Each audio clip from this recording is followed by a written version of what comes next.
যেহেতু বাংলাদেশেও কাজ করতেছেন, বাইরেও কাজ করতেছেন, আপনি বাইরের জন্য আমাদেরকে যে সাজেশনটা দিলেন, যে শুরুতেই আমার খুব ভালো লাগছে জিনিসটা। যে আপনি বাইরে যেতে পারতেছেন না, আপনার কনটেন্ট তো বাইরে যেতে পারে। আমি ইউটিউবে একটা কনটেন্ট পাবলিশ করলে আসলেই কিন্তু আমি যে ইংরেজিতে যদি কথা বলি, দেখা যাবে ইংরেজি মানে হয়তো ইউএসএরই বা ওই ইউরোপিয়ান ৮-১০টা ভিউ আসলেই হয়, আসলেই হয়।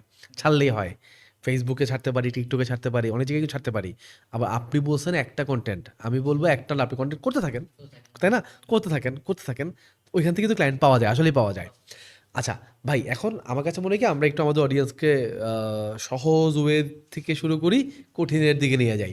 সো আমার কাছে মনে হয় কি ভাই, আপনি যেহেতু লোকাল মার্কেটেও কাজ করতেছেন এবং আমার ধারণা লোকালে ক্লায়েন্ট পাওয়া ইন্টারন্যাশনালের তুলনায় একটু ইজি।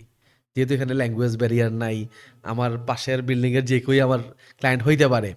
সো আমাদেরকে ফার্স্ট টাইম একটু লোকাল মার্কেটটা নিয়ে কথাবার্তা বলেন যে লোকাল মার্কেটের আসলে অপরচুনিটি কেমন, লোকাল মার্কেটে কী কী গ্যাপ আছে, লোকাল মার্কেটে আদৌ আমাদের আসা উচিত কিনা।